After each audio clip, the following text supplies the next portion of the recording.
இது மகிமை நேரம். நம்முடைய கர்த்தரும் இரட்சகருமாகிய இயேசு கிறிஸ்துவின் இடைநேற்று நாமத்தினாலே மகிமை டிவி நேயர்களை நான் வாழ்த்துகிறேன். இந்த மகிமை நேரம் நிகழ்ச்சியின் மூலமாக உங்களை சந்திப்பதிலே நான் மகிழ்ச்சி அடைகிறேன்.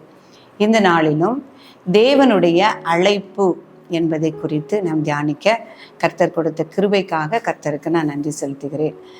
தேவனுடைய அழைப்பு யாரையெல்லாம் அவர் அழைக்கிறார், எப்படி அழைக்கிறார், எதற்காக அவர் நம்மை அழைக்கிறார் என்பதை குறித்து நாம் தியானிக்க இருக்கிறோம்.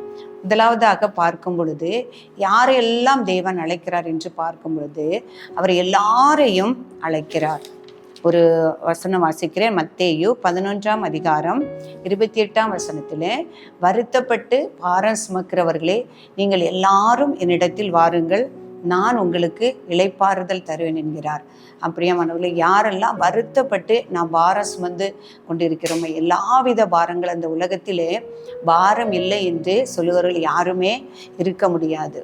ஏதோ ஒரு பாரம் ஒவ்வொருடைய உள்ளத்தையும் இதயத்தையும் அழுத்தி கொண்டே இருக்கிறது. சமாதானம் இல்லாதபடி காணப்படுகிறார்கள். தன்னுடைய அருமையானவர்களை இழந்ததினால் வரும் துக்கத்தினால் வரக்கூடிய பாரங்கள், அல்லது பாவத்தினால் வரக்கூடிய பாரங்கள், பொருளாதார குறைச்சலினாலோ கடன் பிரச்சனைகளினாலோ ஏற்படுகிற பாரங்கள், ஏதாவது ஒரு பாரம் சமாதானம் இல்லாதபடிக்கு காணப்பட வழிவகுக்கிறது. ஆண்டவர் சொல்கிறார், வருத்தப்பட்டு பாரம் சுமக்கிறவர்களே, நீங்கள் எல்லாரும் என்னிடத்தில் வாருங்கள், நான் உங்களுக்கு இளைப்பாறுதல் தருவேன் என்று சொல்கிறார். சில பிரச்சனைகளுக்கு நம்ம மனுஷர்களால் சில முடிவை பார்க்க முடியும். ஆனால் இந்த பாரம் அல்லது இந்த சாபத்தினால் வரக்கூடிய அல்லது சத்ருவினால் வரக்கூடிய பாரங்கள் தேவனால் மட்டுமே தீர்க்க முடியும். நான் வருத்தப்பட்டு பாரம் சுமக்கிறவர்களே, நீங்கள் எல்லாரும் என்னிடத்தில் வாருங்கள், நான் உங்களுக்கு இளைப்பாறுதல் தருகிற தேவன். என்ன ஆண்டவர் சொல்லுகிறாரு? தாகம் உள்ளவர்களே, நீங்கள் எல்லாரும் தண்ணீர்கள் அண்டைக்கு வாருங்கள் என்று சொல்கிறார். இந்த தாகம் உள்ளவர்கள் என்று பார்க்கும் பொழுது ஜீவ தண்ணீரை குறித்ததான தாகம். எப்படி எனக்கு இந்த பாவத்திலிருந்து, பாவ பழக்கத்திலிருந்து விடுதலை பெற முடியும், பரிசுத்தமாய் வாழ முடியும், தேவனுக்கு பிரியமாய் வாழ முடியும் என்று அந்த ஜீவ தண்ணீரின் மேலே நித்திய ஜீவனை நாம் சுதந்திரித்து கொள்ள வேண்டுமே என்கிற தாகத்தோடு இருக்கிறவர்களை ஏசாயா 55ஆம் அதிகாரம் 1 மற்றும் 2ஆம் வசனங்களை நாம் வாசிக்கும் பொழுது, தாகம் உள்ளவர்களே, நீங்கள் எல்லாரும் தண்ணீர் அண்டைக்கு வாருங்கள், விலையும் இல்லாமல் பணமும் இல்லாமல் திராட்சரசமும் பாலும் நீங்க வாங்கி செல்லுங்கள் என்று ஆண்டவர் சொல்கிறார். நீங்க அப்பத்திற்கு இல்லாததற்காக பணத்தை கொடுக்குறீங்க, அதாவது நீங்கள் பிரயாசப்படுறீங்க, உங்களுக்கு திருப்தி தராததுக்காக நீங்கள் அதிகமாக நீங்கள் பிரயாசப்படுங்க, என்னண்டையில் வாருங்க, எனக்கு செவி கொடுங்க, நான் உங்கள் ஆத்மாவுக்கு இளைப்பாறுதலை தருவேன், உங்கள் ஆத்மாவை கொளுத்த பதார்த்தத்தினால் மகிழ்ச்சியாகும் என்று ஆண்டவர் சொல்கிறார். தாகமுள்ள எல்லாரும் என்னிடத்தில் வாருங்கள் ஆண்டவர் அழைக்கிறார். வருத்தப்பட்டு பாரம் சுமக்கிறவர்கள் எல்லாரும் என்னிடத்தில் வாருங்கள் என்று அழைக்கிறார். இன்னும் ஆண்டவர் என்ன சொல்கிறார்? ஆண்டவர் இயேசு கிறிஸ்து உலகத்தில் வரும் பொழுது அவர் பாவிகளோடு அவர் தங்கி இருந்ததையும், அவர் பாவிகளோடு விருந்து அவர் உணவருந்தினதையும் போஜனை பண்ணினதையும் பார்த்த பரிசேயர்கள் கேட்காங்க, உங்களுடைய போதகர் பாவிகளோடு இருக்கிறார் என்று கேட்கும் பொழுது ஆண்டவர் சொல்கிறார், பிணியாளிகளுக்கு வைத்தியன் வேண்டியதே அல்லாமல் சுகமுள்ளவர்கள் இல்லை, நீதிமான்களை அல்ல, நான் பாவிகளையே மனம் திரும்புதலுக்கு என்று அழைக்க வந்தேன் என்று சொல்கிறார். அப்போ அவர் வந்ததே பாவிகளை மனம் திரும்புதலுக்காக அழைக்க வந்தார். எல்லாரையும் அவர் நம்முடைய இளைப்பாறுதல் தரதுக்கு அழைக்கிறார்.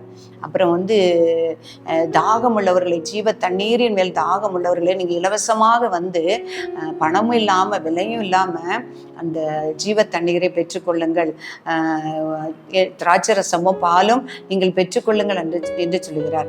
பாவியாய் உள்ளவர்களை அவர்கள் ரட்சிக்கும்படியாக, மனம் திரும்பும்படியாக நான் அவர்களை அழைக்க வந்தேன் என்று சொல்கிறார்.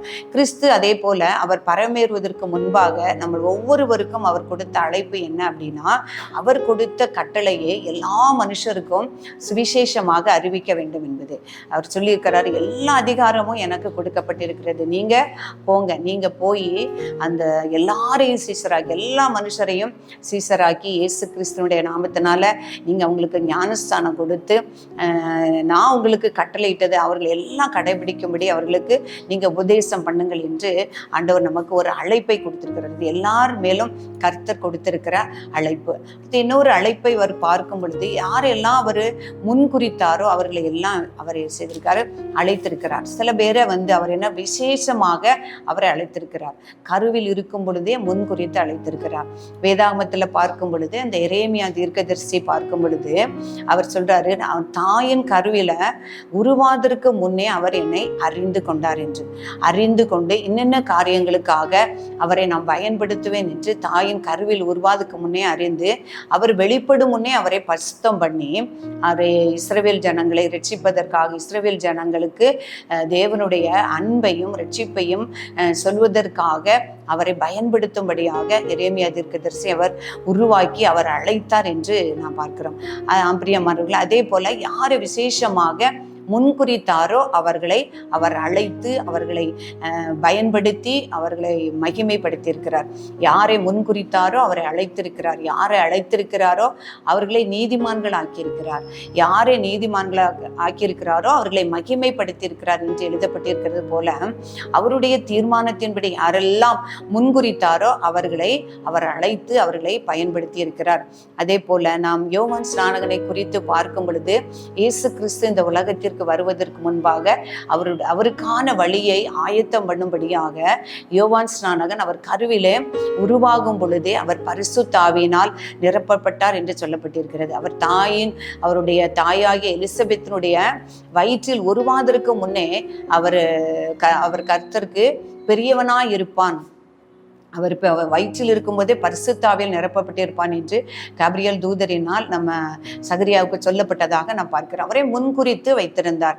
அவரை அழைத்து இயேசு கிறிஸ்து வெளிப்படும் முன்பாக மனம் திரும்புங்கள் என்று பிரசங்கிக்கும்படியாக அவருக்கு வழியை ஆயத்தம் பண்ணும்படியாக ஏற்படுத்தினார் என்று பார்க்கிறோம். அதே போல பவுலை அழைத்த தேவன் அவரை முன்குறித்து அழைத்திருக்கிறார். நாம் பார்க்கும் பொழுது அவர் கிறிஸ்தவர்களை துன்பப்படுத்துவதற்காக அவர் சென்று கொண்டிருக்கும் போது தேவனால் அழைக்கப்பட்டார் அல்லது தேவனால் தெரிந்து கொள்ளப்பட்டார், தேவன் சந்திக்கப்பட்டார் என்று நாம் பார்க்கிறோம்.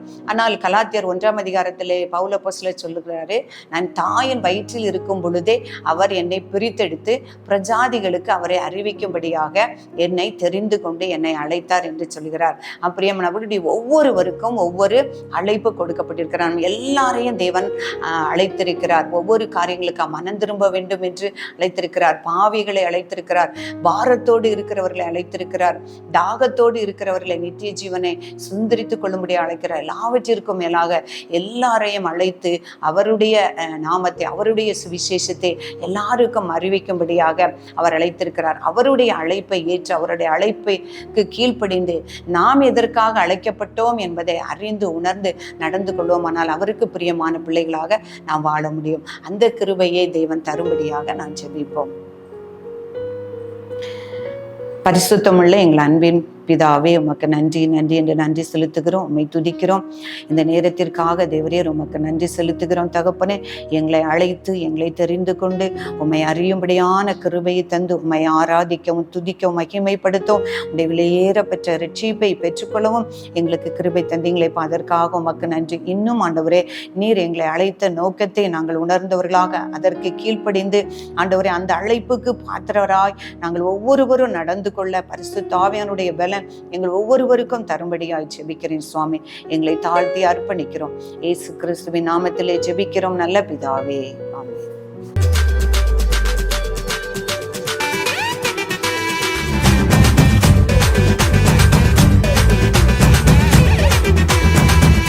மகிமை மகிமை